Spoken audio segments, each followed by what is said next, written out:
Hi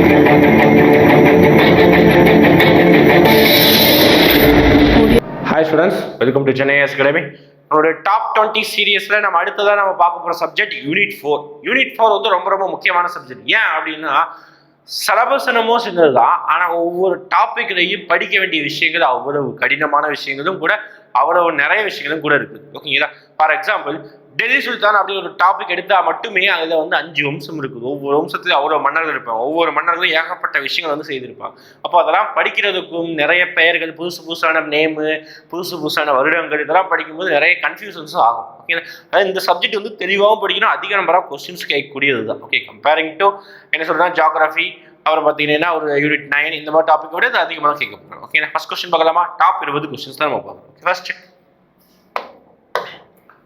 Harappa கட்டிடக்கலை தொடர்பாக பின்வரும் நோட்டில் தவறான கூற்று. ஓகே, அதை நோட் பண்ணிக்கணும். தவறான நோட். நீங்கள் கொஸ்டின் எடுக்கும் போதும் அட்டன் பண்ணும் போதும் இந்த மாதிரி மார்க் பண்ணியே பண்ணுங்க. அப்போதான் வந்து பக்குவம் வரும். ஓகே, சும்மா பார்த்த உடனே அவசரத்தில் சரியானதான் தேர்ந்தெடுக்கணும். அடுத்த பிறகு, ஹரப்பா கட்டிடக்கலை வளர்ச்சி 3 கட்டங்களாக பிரிக்கப்பட்டுள்ளது. Yes, correct. பார்த்தீங்கன்னா முந்தைய நிலை, அப்புறம் முதிர்ச்சி நிலை, அப்புறம் பிந்தைய நிலை அப்படின்னு சொல்லிட்டு 3 கட்டமாக பிரிச்சிருப்பாங்க. அடுத்து, நகர்ப்புற கட்டிடக்கலை அதன் உச்சத்தை ஹரப்பா நாகரிகத்தில் எட்டியது அப்படின்னு சொல்றாங்க. எஸ், உண்மைதான். நகர்ப்புற கட்டிடக்கலை அது உச்சத்தில் ஹரப்பா நாகரிகத்தில் எட்டினது, உண்மைதான். எஸ். அடுத்து, 3வது மற்றும் கடைசி கட்டம் மகத்தான வளர்ச்சியை கண்டது அப்படிங்கிறாங்க. தவறானது. ஓகே, 3வது கட்டம் வளர்ச்சி கிடையாது, அழிவை நோக்கி போனது. அதனாலதான் பாத்தீங்கன்னா அது பிந்தைய நிலை அப்படின்னு சொல்றாங்க. அழிவு தான் பிந்தைய நிலையில். அப்போ இந்த ஸ்டேட்மெண்ட் தான் தவறானது. ஓகே, ஆன்சர் இதுதான். கட்டிடங்கள், வீடுகள், கோட்டைகள் மற்றும் பொதுவான குளிர்நிலைகள் என பிரிக்கப்பட்டிருந்தன. இதுவும் நமக்கே தெரியும், நம்மளே கிளாஸ்ல சொல்லியிருந்தோம். கட்டிடங்கள் தனியாகவும் கோட்டை தனியாகவும் பிரிக்கப்பட்டிருந்தது. Okay, next. அடுத்து பாருங்க, ஷேர்ஷா சூர் அப்படின்னு ஒரு மன்னரை பத்தி. அப்ப இந்த மன்னர் யார் சார்? கமெண்ட் செக்ஷன்ல மென்ஷன் பண்ணணும். ஓகே, நான் நிறைய கொஸ்டின்ஸ் இந்த தடவை கமெண்ட் செக்ஷன்ல கேட்க போறேன். கமெண்ட் செக்ஷன் எல்லாரும் மென்ஷன் பண்ணுங்க தயவு செஞ்சு. ஓகேங்களா? இப்ப ஷேர்ஷா சூர் வந்து எந்த வம்சத்தை சேர்ந்த ஒரு மன்னர்? முகலாயரா, டெல்லி சுல்தானா, பாமினி அரசு, அந்த மாதிரி எந்த வம்சத்தை சேர்ந்த மன்னர் அப்படின்னு சொல்லிட்டு நீங்க கமெண்ட்ஸ் வந்து மென்ஷன் பண்ணுங்க இந்த ஷேர்ஷா சூர். ஓகே, அடுத்த கொஸ்டின் பார்க்கலாமா? ஷேர்ஷா சூரி பின்வரும் கூற்று, ஷேர்ஷா சூரி குறித்த பின்வரும் கூற்று கருத்தில் கொள்க. என்ன கேட்கிறாங்க? தவறானதான் கேட்கிறாங்க. அதையும் மார்க் பண்ணி வச்சுக்கோங்க. தவறானதான் கேட்கிறாங்க. ஃபர்ஸ்ட், அக்பர், தோடர்மால் ஆகியோர் ஷேர்ஷாவின் நிதி நிர்வாக முறையை பின்பற்றினார்கள். அக்பர், தோடர்மால். அப்ப ஞாபகப்படுத்தணும் இந்த மாதிரி படிச்ச விஷயங்கள. அப்போ ஷேர்ஷா அக்பருக்கு முன்னாடியே ஷேர்ஷா சூர் இருந்திருக்கணும். ஓகே, இந்த விஷயம் ஒரு பாயிண்ட். ஓகே, இந்த செட்மெண்ட் மேபி கரெக்டா இருந்ததுன்னா அக்பருக்கு முன்னாடி ஷேர்ஷா சூர் இருந்திருக்கணும். அது ஒரு பாயிண்ட். பாத்தீங்கன்னா அக்பரு, தோடர்மாலும் 2 பேரும் பாத்தீங்கன்னா ஒரே சம்பந்தமானவர்களா இருக்கணும். அது உண்மைதான். ஆக்சுவலா அக்பருடைய வருவாய்த்துறை அமைச்சர் தான் யாரு? தோடர்மால் அப்படின்னு சொல்லிட்டு ராஜபுத்திர அமைச்சர்கள் அரசர் தான் யாரு? தோடர்மால். அவர் வந்து அவருடைய அவையிலேயே உட்கார்ந்துருப்பார். ஓகேங்களா? பாத்தீங்கன்னா அப்போ இவங்க அடுத்து, அப்போ இவங்க வந்து ஷேர்ஷா சூரியுடைய நிதி நிர்வாகத்தை பின்பற்றினார்கள்னா 100% உண்மைதான். எஸ், அவருடைய நிதி நிர்வாகத்தை பின்பற்றினார். அடுத்து பார்க்கலாம். அடுத்து, இவர் தன்னுடைய கல்லறை மாடத்தை பூர்ணகிலா என்னும் இடத்தில் கட்டினார். தவறு. ஓகே, ஆனா இவர் கல்லறை கட்டினாரு. என்ன சார், அவரே அவர் கல்லறை கட்டுவாரா என்ன? எஸ், இந்தியாவோட ஹிஸ்டரியில எந்த மன்னரும் செய்யாத ஒரு விஷயத்தை இவர் பண்ணியிருக்காரு. என்ன அப்படின்னா, அவருக்கான கல்லறையை அவரே உயிரோட இருக்கும்போது கட்டியிருக்காருன்னா பாத்துக்கோங்க. எங்க அவர் எங்க பிறந்தாரோ அங்கேயே. ஓகே, அப்ப எங்க அவருடைய பிறப்பு இருந்தது? பீகார், சசாரம். ஓகே, அந்த பிளேஸ்ல இவர் பிறந்தார். பீகார் சசாரம் அப்படிங்கிற ஒரு பிளேஸ்ல தான் இவர் வந்து பிறந்திருப்பார். ஓகேங்களா? அப்ப இது தவறு தான் கேட்கிறாங்க. 2வது ஸ்டேட்மெண்ட் மட்டும்தான் தவறு. 2 ஒன்லி தவறு. ஓகே, நெக்ஸ்ட் பார்க்கலாமா? 3rd கொஸ்டின் திருப்பியும் தவறானது கேட்கிறாங்க. ஓகே, சிந்து சமவெளி மக்கள் சுட்ட செங்கற்களை பயன்படுத்தினாங்க. எஸ், உண்மைதான். அதனாலதான் கட்டிடங்கள் தான் பெரிய பெரிய கட்டுப்பிடிச்சது. சுமார் 4700 வருடங்களுக்கு முன்பின் நாகரிகம் இருந்தது. எஸ், உண்மைதான். ஹரப்பா என்ற சிந்து சொல்லுக்கு புதையுண்ட நகரம் எப்படி சொல்றாங்க? ஓகே, நம்ம ஞாபகம் வைக்க வேண்டியது ஹரப்பா புதையுண்ட நகரமா திங்க் பண்ணிக்கோங்க. கரெக்ட் தான். ஆனா சிந்தி மொழி இல்லையா, அதை செக் பண்ணிக்கணும். எஸ், இதுவும் கரெக்ட் தான். ஓகே, கரெக்ட் தான் இப்போதைக்கு. அடுத்து, சதுர வடிவிலான 100கணக்கான முத்திரைகள் இங்கு கண்டெடுக்கப்பட்டுள்ளன. இதுதான் தவறு. ஏன் சார் தவறு? முத்திரைகள் தான் இருந்தது. எஸ், முத்திரை இருந்தது. ஆனா சதுரமா இருந்ததா? கிடையாது. எப்படி இருந்தது? செவ்வகமாக இருந்தது. ஓகே, அப்ப ஆன்சர் இதுக்கு வந்து டி தான் கரெக்ட். ஓகே, அதாவது என்ன மீன்ஸ்னா தவறானது கேட்குறாங்க, தவறானது டி தான். ஓகேங்களா? சதுர வழியில நூற்றுக்கணக்கான முத்திரைகள் இங்கு கண்டெடுக்கப்பட்டுள்ளன. ஓகே, அப்போ இது நான் என்ன கொஸ்டின் கேட்க போறேன்னா, ஹரப்பானா சிந்தி மொழியில புதையுண் நகரம். ஓகே, அப்போ மொஹஞ்சதாரோ அப்படின்னா என்ன மீனிங் அப்படின்னு சொல்லிட்டு கமெண்ட் செக்ஷன்ல மென்ஷன் பண்ணுங்க. என்ன மீனிங் மொஹஞ்சதாரோ அப்படின்னா என்னன்னு சொல்லிட்டு கமெண்ட் செக்ஷன்ல மென்ஷன் பண்ணுங்க. நெக்ஸ்ட் லிஸ்ட் ஆஃப் எஸ் ஆசிரியர் புக்ஸ் பார்க்கலாமா? வராகிரமர் அப்படின்னு சொல்லிட்டீங்கன்னா பிருஹத் சம்ஹிதா, அதுதான் ஒரு எழுதிய புக். ஓகே, பிருஹத் சம்ஹிதா. அடுத்து சமந்தகன் அப்படின்னா நீதி சம்ஹாரம். அப்போ ஏக்கு 3, பிக்கு 4. அடுத்து பாமகர் அப்படின்னா கவி அலங்காரம், சிக்கு 2. வீரசேனர் அப்படின்னா வியாக்கரணம், டிக்கு 1. அப்போ 3, 4, 2, 1. எந்த ஆப்ஷன் இருக்குது? இந்த இருக்கு பி. ஓகே, 3, 4, 2. இதெல்லாம் புக்ஸ் படிக்கணும். நம்ம ஆல்ரெடி நேற்று வீடியோக்காக புக்ஸுக்காக ஒரு வீடியோவே போட்டிருப்போம், பார்த்துருப்பீங்க. ஓகே, அப்போ இது அதே மாதிரி புக்ஸ், இது எக்ஸ்ட்ரா புக்ஸ் நிறைய இருக்குது, படிச்சுக்கோ. வராகிரமர்னா பிருஹத் சம்ஹிதா அப்படின்னா வச்சுக்கோங்க. ஒரு எழுதின புக்குனாலே ரொம்ப சமஸ்கிருதமா இருக்கும். அப்புறம் பேருக்கு ஏற்ற மாதிரி தான் ரொம்ப குழப்பமாவே இருக்கும். பிருஹத் சம்ஹிதா. சமந்தகன் அப்படின்னா என்ன அர்த்தம் அப்படின்னா நீதி சாஸ்திரம். ஓகே, சமமா இருக்கணும்னா என்ன வேணும்? நீதி வேணும். முடியுதா? அப்படிதான் படிக்கணும். சமமா இருக்கணும், நீதி வேணும். அடுத்து பாமகர் அப்படின்னா பாட்டு படிச்சா கவி, பாட்டு கவி. ஓகே, கவி அலங்காரம். வீரசேனர் அப்படின்னா வியாக்கரணம், வீரமா இருக்கணும், வியாக்கரணம் பேசுவோம். முடிஞ்சுதா? ஓகே, வீரசேனர் அப்படின்னா வியாக்கரணம். அவ்வளவுதான் நூல்கள். ஓகே, 3, 4, 2, 1. அடுத்து பாருங்க, இதுவும் அதே மாதிரிதான். என்ன மேட்ச் தான் ஃபாலோவிங்ல குப்தர் காலத்துல அவங்களுடைய நிலங்களை இந்த மாதிரிதான் சொல்லி பிரிச்சாங்க. சேத்ரா அப்படின்னு என்ன சொல்றாங்க அப்படி பாருங்க. சேத்ரா அப்படின்னா பயிரிடக்கூடிய நிலம், இதுதான். ஓகே, அடுத்து கிதா அப்படின்னா கீரை, கீரை அப்படின்னா என்னது? தரிசு நிலம், வேஸ்ட் நிலம். அப்ப என்னது? பி. அதாவது ஏக்கு வந்து 4, பிக்கு வந்து 5. அடுத்து அப்ரஹதா, நான் ஷார்ட்கட் சொல்லிட்டோம். அப்ரஹதானா காடுகளை வெட்டி வீடு கட்டுறியடா அப்படின்னு ஒருத்தன் கேட்கும்போது அதெல்லாம் அப்புறம் கதை, போயிட்டு வாப்பா அப்படின்னு சொல்றாங்களா, அப்ப அப்புறம் கதை. அப்ப அப்ரஹதா அப்படின்னா காடு அல்லது தரிசு நிலம் சொல்றாங்க. சி, அதாவது சிக்கு வந்து 1. அடுத்து வஸ்தி அப்படின்னு சொல்றாங்க. வஸ்தி சொல்லுவாங்க, வாஸ்தின்னு சொல்லுவாங்க. வஸ்தி அப்படின்னா நம்ம எங்க வசதியா இருக்கலாம், எந்த நேரத்துல வசதியா இருக்கலாம்? குடியிருப்பு, நம்ம வீட்டுல வசதியா இருக்கலாம். அப்ப குடியிருப்பு, அதுதான் வந்து வசதியான நிலம். டி. அப்ப டிக்கு வந்து பாத்துக்கிட்டீங்கன்னா என்ன அப்படின்னா 4, 3. அடுத்து கபட சரஹா அப்படின்னா மேய்ச்சல் நிலம். அப்போ ஈக்கு வந்து 2. அப்போ 4, 5, 1, 3, 2. 4, 5, 1, 3, 2. Yes, answer A. முடிஞ்சதா? சிம்பிள். சேத்ரா அப்படின்னா சேத்து, சேத்து எங்கதான் சேர் இருக்கும்? விவசாயத்துல தான் சேர் இருக்கும், அதுதான் பயிரிடக்கூடிய நிலம். ஓகே, இந்த மாதிரி சிம்பிளா ஏதாவது ஷார்ட்கட்டோட படிச்சீங்கன்னா எல்லாமே நமக்கு சுலபம். நெக்ஸ்ட் ராணா உதய் சிங் அப்படின்னு சொல்றாங்க. ராணா உதய் சிங் எந்த பகுதியை வந்து, அதாவது இவங்கெல்லாம் அக்பரை எதிர்த்த மன்னர்கள், இவங்கெல்லாம் அவங்க ஆண்ட பகுதிகள். ஓகே, பார்க்கலாமா? ராணா உதய் சிங் அப்படின்னா பாத்துக்கிட்டீங்கன்னா மேவார் பகுதியை தான் அவர் ரூல் பண்ணார். இவர் தான் பார்த்தீங்கன்னா ஜோதாவுடைய அண்ணனா செயல்பட்டு இந்த படத்திலே வந்திருப்பார், ஜோதா அக்பர்லேயே வந்திருப்பார். அப்ப ஏக்கு பாத்துக்கிட்டீங்கன்னா 3.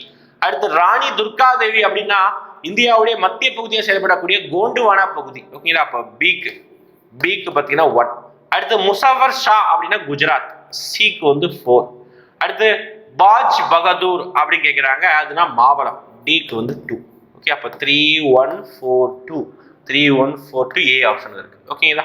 சிம்பிள். ராணா உதய் சிங் ஜோதாவுடைய அண்ணன். யார் அப்படி பார்த்தீங்கன்னா எந்த பகுதியை ரூல் பண்றாரு அப்படி பார்த்தீங்கன்னா மேவார் பகுதியை ரூல் பண்றாரு. அடுத்து ராணி துர்கா தேவி இந்தியாவுடைய மத்திய பகுதியாக இருக்கக்கூடிய கோண்டுவானா பகுதியை ரூல் பண்றாரு. ஓகே, அது பெண்மணி. ஓகே, அடுத்த பிறகு இது தவறானது எதுவும் திருப்பி கேட்கிறாங்க. தவறானது அமர்த்தியா அப்படின்னா வெளியுறவுத்துறை அமைச்சர் தான், கரெக்ட் தான். நியாயதிஷ், அதுவே நியாயம் அப்படிங்கிற வார்த்தை இருக்குது. அப்போ இவங்க நீதிபதியா தான் இருக்கணும். ஓகே, தளபதி கிடையாது, நீதிபதி. ஓகே, அப்ப இதுதான் தவறு. 2 மட்டும் தான் தவறு, மீதிதான் தான். சுமந்த் அப்படின்னா நிதி அமைச்சரும், சேனாதிபதி அப்படின்னா உள்துறை அமைச்சர் தான். ஓகேவா? அப்போ ஆன்சர் வந்து பி. தவறானதா இருக்கிறாங்க, ஆன்சர் வந்து B. Next battle of Talikota. Okay, அதாவது தலைக்கோட்டை போர் ராக்சிய தாங்கடி என்றும் அழைக்கப்படுகிறது. எஸ், 100% கரெக்ட் தான். தலைக்கோட்டை போர் என்ன சொல்றாங்கன்னா எனக்கு இன்னொரு பேர் என்னன்னா ராக்சிய தாங்கடி. ப்ரீவியஸ் கொஸ்டின் நிறைய எக்ஸாம்ல கேட்டிருக்காங்க. ஓகே, அடுத்து இது 1565ஆம் ஆண்டு விஜயநகர பேரரசிற்கும் பாமினி சுல்தானிற்கும் இடையே ஏற்பட்ட போர். எஸ், பாமினி சுல்தானுக்கு இடையே ஏற்பட்டது, கரெக்ட் தான். 1025 தான், 65 தான். யார் ஜெயிச்சா அப்படின்னா பாமணி அரசு ஜெயிச்சிருப்பாங்க. பாமணி அரசுல 5 துண்டு தான் சேர்ந்து தோல்வி அடிச்சிருப்பாங்க. இந்த தோல்வியை உண்டு பண்ணியிருப்பாங்க விஜயநகர பேரரசுக்கு. அவர்கள் துங்கபத்திரா நதிக்காக போராடினார்கள். 100%. எப்பவுமே சண்டை, 2 பேரும் சண்டைனா எதுக்காக தான்? துங்கபத்திரா ரிவருக்காக தான் வரும். அப்ப எல்லாமே சரி, ஆன்சர் டி. அடுத்து பாருங்க, பின்வருட்டு கிருஷ்ணதேவராயரை பற்றி சரியான கூற்று கேட்கிறார். கிருஷ்ணதேவராயர் விஜயநகர பேரரசின் மிகப்பெரிய ஆட்சியாளர். எஸ், அவர் தான் பார்த்தீங்கன்னா வலிமை வாய்ந்த ஒரு அரசர். கரெக்ட். டோமிகோ பயஸ் அவரது சமகாலத்தவர். Yes, 100% correct. டோமிகோ பயஸ் எந்த நாட்டுடைய பயணி? போர்ச்சுகீஸ் நாட்டுடைய பயணி டோமிகோ பயஸ். அடுத்து, சிம்மாசனம் என்று அழைக்கப்பட்ட கோவில் நுழைவாயில்களை கட்டினார் அப்படின்னு சொல்றாங்க. தவறு. ஓகேவா? சிம்மாசனம்ங்கிற ஒரு விஷயத்துல கட்டியிருக்க மாட்டாரு, கோபுரத்தை தான் கட்டியிருப்பார் ஒவ்வொரு கோவிலுக்கும் நுழைவாயில். அடுத்து, அவருடைய அவையில் அஷ்ட பிரதானம் என்ற 8 அறிஞர்கள் இருந்தனர். எஸ், 8 அறிஞர்கள் இருந்தாங்க. ஆனா அவனுக்கு பேரு அஷ்ட பிரதான் கிடையாது, அஷ்ட திக் ஜயாஸ். ஆனா வச்சுக்கோங்க, 8 அமைச்சர்கள் கரெக்ட், 8 அறிஞர்கள் கரெக்ட் தான். ஆனா அவங்களுக்கு பேர் என்ன சொல்லியிருக்காங்க? அஷ்ட திக் ஜயாஸ். அப்பா அஷ்ட பிரதான்ங்கிற ஒரு அமைப்பை யார் வச்சிருந்தா அப்படின்னு சொல்லிட்டு கமெண்ட் செக்ஷன்ல மென்ஷன் பண்ணணும். ஓகே, இவனுக்கு அப்புறம் ஒருத்தர் மன்னர் வந்து ரூல் பண்ணியிருப்பாரு. ஓகே, அஷ்ட பிரதானம்னா யார் வச்சிருந்த ஒரு அமைப்பு. அப்ப இவங்க வச்சிருந்த அமைப்பு, கிருஷ்ணதேவர் வச்சிருந்த அமைப்பு அஷ்ட திக் ஜயாஸ். ஓகே, அப்போ லாஸ்ட் 2 தவறு. அப்போ 1ம் 2ம் சரி, 3 4ம் தவறு.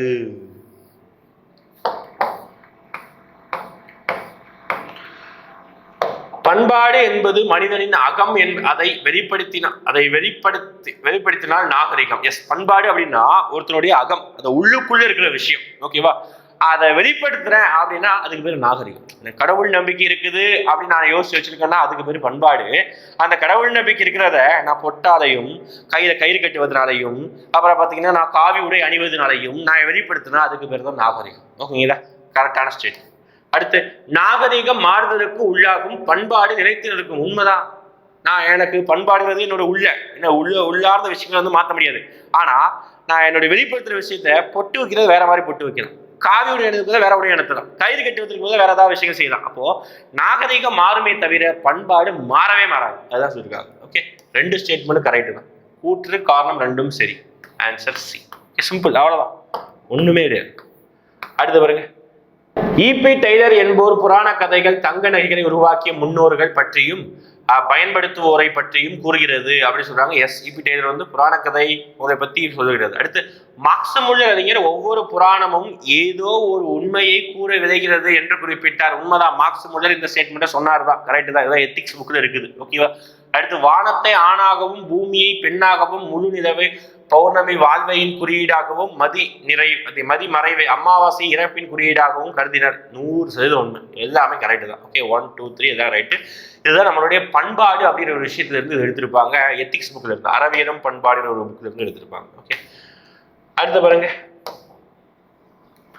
இஸ்லாமிய கலாச்சார மண்டலத்தை பிரிட்டிஷ் மத்திய கிழக்கு கலாச்சாரம் என்றனர். எஸ், கரெக்ட் தான். இஸ்லாமிய கலாச்சார மண்டலத்தை பிரிட்டிஷ் மத்திய கிழக்கு அப்படி சொல்றாங்க. மத்திய கிழக்கு அதாவது நம்மளுடைய அங்கதான் இஸ்லாமியர்கள் அங்கதான் அதிகமா வசிச்சிருந்தாங்க. அடுத்து, ஜெர்மனியர்கள் இதை கிழக்கிந்திய கலாச்சாரம் என்று அழைக்கிறார்கள். இதுவும் 2ம் கரெக்ட் தான். கிழக்கு அங்க ஜெர்மனியில இருந்து பார்க்கும்போது இங்கதான், இது கிழக்கு பகுதி தான், அதனால கிழக்கிந்திய தான். ஓகே, அப்ப 2ம் சரி.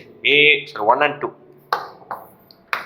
அடுத்து பாருங்க, இவங்களாம் இனம். ஓகே, இனம்ங்கிற ஒரு சிலபஸ்ல ஒரு வார்த்தை கொடுத்துருப்பாங்க, ரேஸ் அப்படிங்கிற ஒரு விஷயம் கொடுத்துருப்பாங்க. அதனாலதான் இந்த ஸ்டேட்மெண்ட் கேட்டுக்கிறாங்க. ஓகேவா?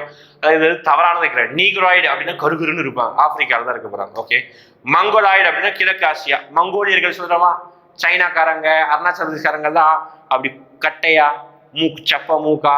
ஓகே, அப்புறம் கண்ணெல்லாம் வந்து உள்ள போயிட்டு கொஞ்சம் ஷார்ட்டா, ஓகே, ஹேர் கம்மியா, ஃபுட் வந்து ஃபிளாட்டா, இந்த மாதிரி தான் இருக்கும். ஓகே, அவங்க வந்து மங்கோலாய்டு கிழக்கு ஆசியா தான்.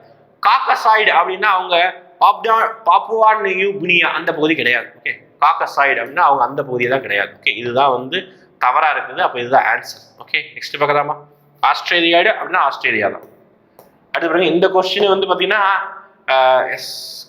கொஸ்டின் என்னன்னா, கீழ்கண்டவற்றில் சரியான கூற்று எது அப்படின்னு கேட்கிறாங்க. Okay, which of the following is correct statement அப்படிங்கிற ஒரு ஸ்டேட்மெண்ட் ஞாபகம். ஓகே, உலக மொழிகளை 7 மொழி தொகுதிகளாக 30 மொழி குடும்பங்களாக வகைப்படுத்தினார் ஜிஎல் டிராஸ் அப்படி சொல்றாங்க. கரெக்ட். உலகில் ஏறக்குறைய 7000 மொழிகள் அழிந்துவிடும் என்று எதிர்பார்க்கப்படுகிறது. கரெக்ட் தான். 14 நாட்களுக்கு ஒரு மொழி அழிந்து வருதான். இது எல்லாமே புக்கு கொடுத்துருக்க விஷயம். 14 நாட்களுக்கு இந்தியாவில் ஒரு மொழி அழிஞ்சிட்டு வருதாமா. பாருங்க எந்த அளவுக்கு ஒவ்வொரு நாட்களும் ஒவ்வொரு மொழிகள் வந்து ஒரு சில பரம்பரையிலிருந்து அடுத்த பரம்பரை கடத்தப்படாமல் இருக்குது. இன்னமும் அப்படிதான் இருக்கு. ஓகே, அப்ப அனைத்தும் சரி. அதுதான் கரெக்ட். இந்தியாவை பல இனங்களின் அருங்காட்சியகம் என்று குறிப்பிட்டவர் யார்? ஓகே, ரொம்ப ரொம்ப ரொம்ப ரொம்ப ஒரு நல்ல ஒரு கொஸ்டின். ஓகே, அப்படி பார்த்தீங்கன்னா வி.எஸ். ஸ்மித் அப்படின்னு சொல்லுவாங்க. இந்தியாவை பல இனங்களின் அருங்காட்சியகம் என்று கூறியவர் V.S. ஸ்மித். ஏன்னா இந்தியாவில் நிறைய ரேஸ் இருக்குது. ஓகே, பார்த்தோம். இப்போ காங்கசைடு இருக்குது, மங்கோலியாடு இருக்கிறாங்க, திராவிடியன்ஸ் இருக்கிறாங்க, ஆரியன்ஸ் இருக்கிறாங்க, எல்லாரும் மிக்ஸ்டாகவும் இருக்கிறாங்க. ஓகேவா? அப்போ பல இடங்களுடைய அருங்காட்சியகம். அதே மாதிரி இன்னொரு சேர்த்து அதை சொன்னது யாரும் சொல்லுங்க, இந்தியாவை பல மொழிகளின் அருங்காட்சியகம் அப்படின்னு சொன்னது யாரு அப்படின்னு சொல்லிட்டு கமெண்ட் செக்ஷன்ல மென்ஷன் பண்ணுங்க. ஓகே, நெக்ஸ்ட் பார்க்கலாமா? அடுத்து பின்வரும் கூற்றை கவனியுங்கள் அப்படிங்கிறாங்க. விஜயநகர பேரரசு 1336 நிறுவப்பட்டது. எஸ், கரெக்ட் தான். ஓகே, அப்புறம் பாமணி அரசு 1344 நிறுவப்பட்டது. எஸ், கரெக்ட் தான். ஓகே, ரெண்டு ஸ்டேட்மெண்ட் கரெக்ட். இங்க நான் உங்களுக்கு என்ன கேள்வி கேட்க போறேன் அப்படி பாத்தீங்கன்னா, இந்த ரெண்டு பேரரசும் இந்த வருஷம் உருவானது சொல்லியாச்சு. இந்த ரெண்டு பேரரசும் எந்த ஒரு சுல்தானுடைய, டெல்லி சுல்தான்ல இருக்கக்கூடிய இந்த மன்னருடைய ஆட்சி காலத்துல இந்த ஒரு அரசு, ரெண்டு அரசுகள் உருவாக்கப்பட்டது? கமெண்ட் செக்ஷன்ல மென்ஷன் பண்ணுங்க. ஈஸியான கொஸ்டின். ஓகேவா? நீங்க ஈரா வச்சு மேட்ச் பண்ணி கூட படிச்சு வந்து தெரிஞ்சுக்கலாம். ஓகே, அப்ப இதுல இருந்து ரெண்டுமே சரிதான். அடுத்து 17வது கொஸ்டின். முதலாம் ஆதித்த சோழனின் மகன் முதலாம் பரந்தகன், ஓகே, பாண்டிய மன்னரை தோற்கடித்ததால் அவன் பெற்ற பட்டப்பெயர் என்ன அப்படி கேட்கிறான். ஒண்ணு இல்ல, பரந்தக சோழனுடைய பட்டப்பெயர் என்ன? இவர் தான் வந்து ஒரு சில கோவிலுக்கு வந்து தங்க கூரையை வெய்திருப்பான். ஓகே, பரந்தக சோழன் இவருடைய பட்டப்பெயர் என்ன சொல்றாங்க அப்படின்னா, பாண்டிய மன்னரை வெற்றி கொண்டானா. பாண்டிய மன்னோட தலைநகரம் என்ன? மதுரை. அப்ப இவனுக்கு பேர் என்ன? மதுரை கொண்டான். அவ்வளவுதான். ஓகே, அப்ப நீங்க மென்ஷன் பண்ண போறது கடாரம் கொண்டானா யாரும் மென்ஷன் பண்ணுங்க. ஓகேவா? கடாரம் கொண்டானா விக்ரம் சொல்லிடக்கூடாது. ஓகேவா? கடாரம் கொண்டான்னு சொல்லிட்டு விக்ரம் வந்து படம் அடிச்சிருக்காரு. இங்க நம்ம ஊர்ல சோழ மன்னர்கள் ஒருத்தருக்கு பேர் வந்து கடாரம் கொண்டான் அப்படின்னு சொல்லிட்டு ஒரு பேர் இருக்கும். அந்த மாதிரி நிறைய பேர் இருக்கும். ஓகே, ஈஸியானதான் கேட்கிறேன், கஷ்டமானதான் கேட்கிறேன். அடுத்து, எந்த ஆண்டு பகலுல் லோடி டெல்லியை கைப்பற்றினார்? அதாவது லோடி வம்சத்தை உருவாக்குனது யாரும் கேட்டாங்கன்னா பகலுல் லோடி தான். ஓகே, முதல் ஆப்கானிய டைனஸ்டி அப்படின்னு சொல்லக்கூடியது 1451ஆம் ஆண்டு. ஓகே, அதே மாதிரி லோடி வம்சத்துடைய கடைசி அரசனா சொல்லக்கூடிய இப்ராஹிம் லோடி 1526 முதலாம் பானிபட் போர்ல பாபர் கூட தோத்து போயிருப்பாங்க. ஓகே, அதனால டெல்லி சுல்தான் வம்சம் அதோட முடிஞ்சிருக்கும். டெல்லி சுல்தானுடைய கடைசி வம்சம் எது கேட்டாங்கன்னா லோடி வம்சம் தான். ஓகே, அடுத்து அவுரங்கசீப்பை குறித்து கீழ்கண்ட கூற்றுகளில் எவை சரியானவை அப்படின்னு கேட்கிறாங்க. அவுரங்கசீப் அவருடைய இறுதி 25 ஆண்டுகள் தக்காணத்தில் கழித்தார். 100% உண்மை. ஏன் கழிச்சாரு? ஏன்னா அவர் அவுரங்கசீப்புக்கு ஒருத்தர் வந்து குழந்தைகளை கொடுத்துட்டே இருந்தார். யாரு அப்படி பார்த்தீங்கன்னா நம்மளுடைய சிவாஜி தான், சத்ரபதி சிவாஜி குழந்தைகளை கொடுத்துக்கிட்டே இருந்தாரு. அதனால அவர் தக்காணத்திலே தங்கியிருப்பார். கரெக்ட். 1962ஆம் ஆண்டு அவுரங்கசீப் உடல்நிலை மிக மோசமாக பாதிக்கப்பட்டது. உண்மைதான். ஓகேவா? அவுரங்கசீப் சிவாஜியோட தொந்தரவு காரணமாக, மற்ற மன்னர்களுடைய தொந்தரவு காரணமாக அவருடைய உடல்நிலை ரொம்ப மோசமாக பாதிக்கப்பட்டது. கரெக்ட். அவுரங்கசீப் மெக்காலின் ஷெரீப் மற்றும் பிறரிடமிருந்து தூதுவர்களை பெற்றார். எஸ், இதுவும் கரெக்ட் தான். அவுரங்கசீப் சீக்கியர்களை பாதுகாப்புடன் பார்த்து கொண்டான். அப்பா, சுத்த பொய் சொல்லும்ல, அந்த அளவுக்கு முக்கியமான ஒரு அண்ட புழுகு, ஆகாச புழுகு சொல்ற அளவுக்கு ஒரு முக்கியமான ஒரு பொய். என்ன அப்படின்னா, அவுரங்கசீப் ஒரு சீக்கிய குருவே கொன்றிருப்பார். ஓகேவா? தேஜ் பகதூர் சொல்லக்கூடிய ஒரு சீக்கிய குருவை கொண்டுட்டு குரு கோவிந்த் சிங் தான் அடுத்த சீக்கிய குரு. அப்போ இவர் எப்படி சீக்கியர்களை பாதுகாக்க போறது கிடையாது. இவர் செக்யூலரும் கிடையாது, மதச்சார்புனே பின்பற்றுறாரு. அதிகமா முஸ்லீம்களை வந்து பாதுகாக்கணுங்கிற ஒரு விஷயத்தையே சொல்லுவாரு. ஜெசியா வரையும் மீண்டும் விதித்தவர் அவுரங்கசீப் தான். ஓகே, அப்போ 1, 2, 3 மட்டும்தான் சரி. Last and final question. Which of the famous festival, அதாவது விஜயநகர பேரரசு அதிக முக்கியத்துவம் பெற்றிருந்த திருவிழா எந்த திருவிழா அப்படின்னு சொல்லலாம். ஓகேங்களா? அதாவது ஒவ்வொரு திருவிழா நம்ம கொண்டாடக்கூடிய ஒவ்வொரு பண்டிகைக்கும் ஒவ்வொரு ஹிஸ்டரி இருக்குங்க. கண்டிப்பா நம்மளே தமிழர்களாக நம்ம கொண்டாடக்கூடிய பொங்கலுக்கு எவ்வளோ பெரிய ஹிஸ்டரி இருக்குது. போகியை நம்ம போகி எதுக்கோ கொண்டாடுறோம். பழையன கருது புதியன புகுதுன்னு நம்மளாம் சொல்லிட்டு இருக்கிறோம். ஆனா போகி ஒரு காலங்கள் என்னவா சொல்லிட்டு இருக்காங்கன்னா இந்திர விழா அப்படின்னு சொல்றதுதான் போகி பண்டிகை அப்படிங்கிற அளவுக்கு சொல்றாங்க. ஓகேங்களா? அப்போ அதே மாதிரி விஜயநகர பேரரசு செலிப்ரேட் பண்ணி கொண்டாடக்கூடிய ஒரு பண்டிகை அப்படின்னா மகாநவமி. இதுதான் வந்து பாத்தீங்கன்னா அந்த திருவிழா மகாநவமி. ஓகே, இப்போ டோட்டலா 20 கொஸ்டின். ஓகே, குரூப் 1ல யூனிட் 4ல இருந்து ஒரு சில டைம் யூனிட் 4ல இருந்தால் நம்ம சிம்பிளா கேட்டுருவாங்க, ஆனால் கஷ்டமா இருக்கும். ஓகேங்களா? அதுதான் எங்கள் விஷயம். ஓகேங்களா? அடுத்த வீடியோவில் கண்டினியூஸாக நம்மளோட சீரியஸ் வாட்ச் பண்ணிட்டே இருங்க. கண்டினியூஸாக வாட்ச் பண்ணிட்டு நோட்ஸ் எடுத்துகிட்டே இருங்க. பயனுள்ளதாக இருக்கும். தேங்க்யூ.